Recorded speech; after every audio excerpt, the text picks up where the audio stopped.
Watching News at Prime, let's bring you this story now. South African beef farmers stand to benefit from trade deals signed between South Africa and China. While Beijing is Pretoria's biggest trading partner, the deficit between the two has been a bone of contention for South Africa. Wiphold CEO Gloria Serobe says South Africa's relationship with China can change the country's economic fortunes. She spoke to Xolani Mbanjwa in Beijing.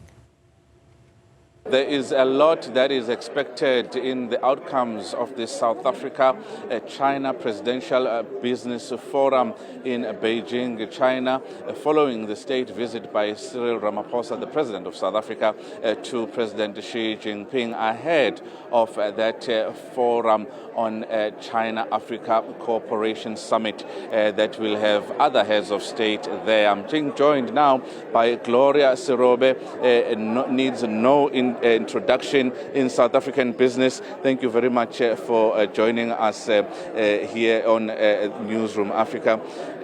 This particular forum is quite an important one to elevate the relationship between South Africa and China. But your chat today was around agriculture. Tell us a little bit about how important that sector is to South Africa and to China as well, regarding what you spoke about here today.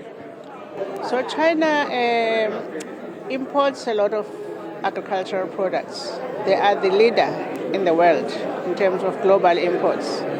And so most things they eat here, they don't have them.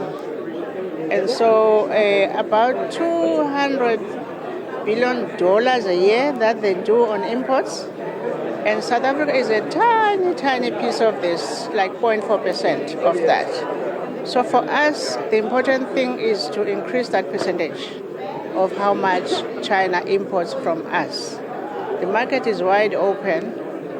What is probably has to work on us is the productivity, because China is very large. We had to do better in terms of the production levels. But on the other hand, they have interesting technology which can help us in terms of the irrigation schemes, the choice of better cultivars, and so on. So China is a good partner to have because they've got something to give to us and we've got something to offer them. What, though, needs to happen is that their import tariffs are quite high for us, for South Africa, which means when the products come here, they may be more expensive than those from Australia, New Zealand, because they have better arrangements. So I think the one thing that state to state they must start to talk about is how to tone down those import tariffs. The second one is the other challenge is that they have very harsh phytosanitary regulation. You know, that testing of the products in terms of temperature, very tough. And that too we can do with a little bit that of being toned down.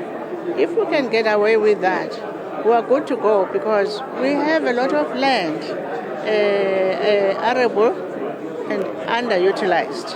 If you go to Limpopo, if you go to KZN, if you go to Eastern Cape, we've got land there that can be used for this purpose. And all it means is that people must go back into agriculture now. It's cool. It's actually cool to be in agriculture. It's cute. I think people must just do that. But on the state-to-state side, if they can just negotiate those two things, we will be good to go. But would you say it's promising, the creation of the new South Africa-China Chamber of Commerce? And promising because a lot of protocols that have been agreed just now, they've allowed our avocados to come here. That's a big thing for us. Last year, they signed on beef. That's massive because those are products that are natural to South Africa. And it being such a big market, ours is to just produce those things and supply them.